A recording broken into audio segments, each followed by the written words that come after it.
Alright guys, let's talk about these two problems here.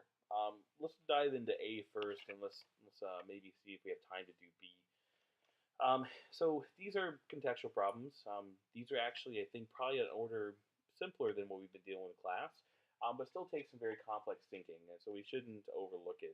And so, of course, you've by now read the problem. If not, go ahead and read the problem, and let's talk about how we're going to set up our diagram. Now, a diagram has been kind of half given to us, but it's a little unclear exactly what height we have to find. I know it says how tall should the pole be, but that doesn't really tell us the whole story. And so, in terms of interest, the pole is going to be this guy right here, from top to bottom, all the way through. And so immediately it might not seem apparent that we have a triangle here, but if we notice that we have this swing that kicks out, you can draw this back because you can construct a line anywhere. That's basic geometry. And then we have this residual length from the bottom because it's off the ground, as good right it should be, of 3.5. And so it seems to me like a good strategy would be kind of ignore this bottom part, focus on the top, and find x, which is going to run at least to there, and then we can add 3.5 at the bottom. And so this immediately turns into a very kind of familiar problem for us. We need to find x. We have this angle 23 is going to help us do it, and we have the hypotenuse of this manufactured triangle to help us solve trigonometrically speaking. And so using 23 as a reference, we can jump right into it. Needing to find x, that's going to be the adjacent side because it's touching 23. 4 meters looks like the hypotenuse, and we'll use 23 as a reference. So that should match another adjacent over hypotenuse ratio using 23 as a reference. Using our actual triangle replacements, x is going to be our adjacent side, 4 is our hypotenuse. Adjacent, of course, because it is touching. Ooh, that's way too large. Let's dial that back a little bit. Okay, so 23 is going to be this side. Okay. Because it's touching the angle, and then the hypotenuse value is going to be this guy because it's across from the right angle. So remember, we're going to find this value, then we're going to add 3.5, the spacing at the bottom for it. Before we do that, let's replace a over h with our trig function, a over h being cosine, of course, so cosine of 23. We need to replace cosine of 23 with the value. Since it's a whole number, our trig sheet would work. But since we have calculators, 23 cosine a over h ratio is going to be the same as 0.9205. We'll toss it over 1 just so we can cross multiply, and then we match that with x over 4 by carrying it down. So in terms of crossing it up, we have x on this side equals 4 times 0.9205. And so our x value is going to be 3.682, 0 for what it's worth. And so if you're not being careful and realizing that this is a contextual problem, you may stop there. But remember, this value only is this much. Okay? We want the whole height of the pole, and so we have to add 3.5 here to get our whole length. And so we'll take this plus 3.5, and our actual value of the pole has got to be around 7. Okay, so yeah, it's going to be 7.182 meters, since it is the context of the problem. And so just kind of a good opportunity to kind of remind ourselves that even though we're solving for a triangle, trig is just a tool. It just kind of it's a means to an end, but that's not necessarily the end of the problem. So that you solve the trig part, but the trig part may not be the end. You have to make sure you're still thinking about the problem itself. Be here. So please pause the video if you haven't yet and read the problem. So let's talk about Chloe and her origami enthusiasm. And this is a problem that you really have to read carefully. I'm going to admit something to you.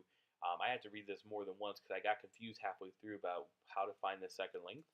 And what I didn't do is read this problem really carefully because there's a clue here, and that's that we have a rectangular piece of paper, and then that she's actually making a fold along this dotted line. And so this guy right here is actually the gray part represents the part that it was folded to. And so this guy is kind of flipping over to this side. And what that means is we have some congruencies here. I'm going to mark them using congruency symbols. That means those are going to be the same, and then this guy should be the same as that one. Which is going to become important as we kind of make a plan on how we're going to solve this. If we take these two things one at a time, BD is probably the one that's more straightforward to solve, because BD is right here.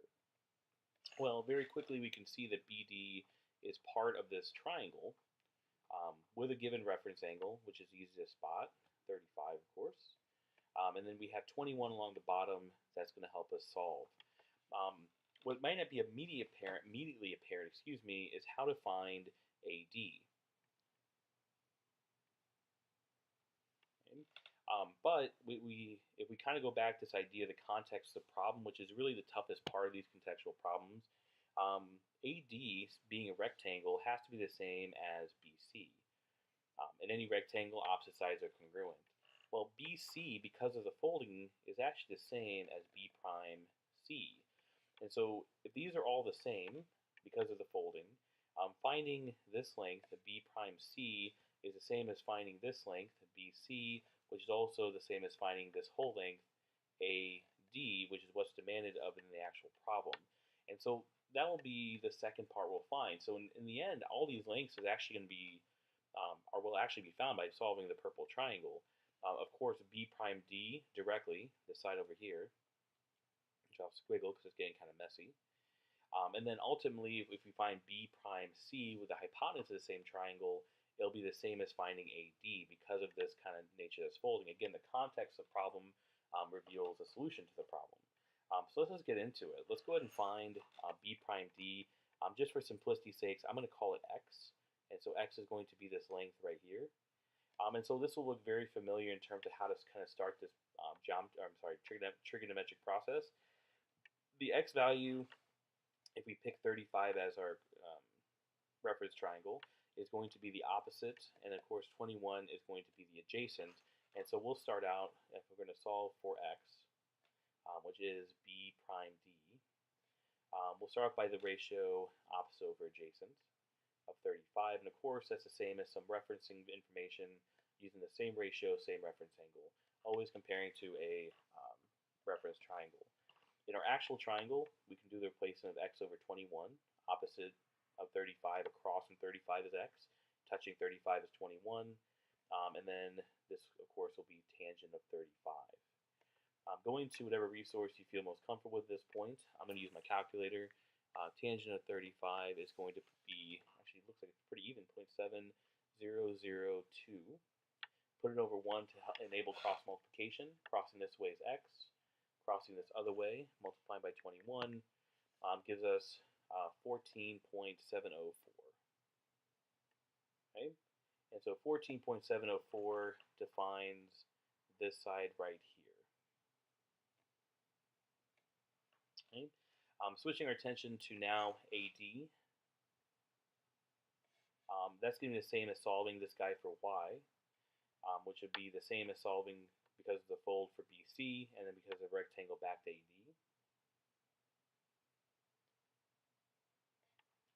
Okay.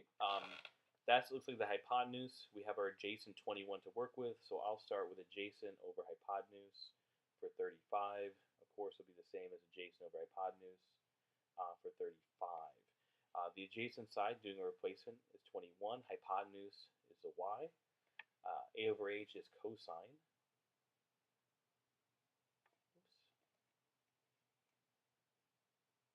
Okay.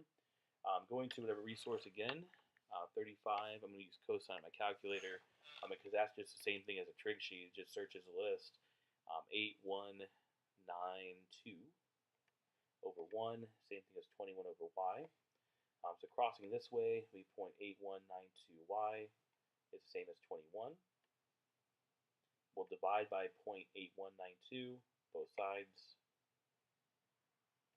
And so Y in this case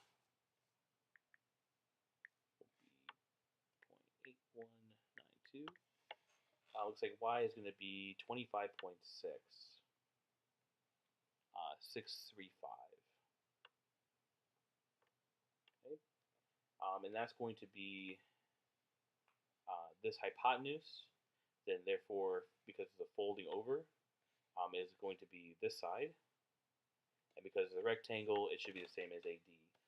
And so again, this is a prime example of a problem that you're doing trigonometry, but if you're not quite sure of the context of the problem, you're going to be in trouble, right? So that brings this video to a close. The 8 problems I'm offering for practice as spicy problems. All the tutorials that students have turned in will be that answer key. Additionally, on the board today, I'll be sure to write all the answers to all the problems. So in the case that maybe someone's missing their video, or you're doing the work and you just want to check the answer quickly, so you may not have to go to that video, the answers will be there for you. All right. So this is the last part of this review before our assessment on Wednesday, Thursday. I'm sorry, yes, Wednesday, Thursday. So please be prepared. Thank you.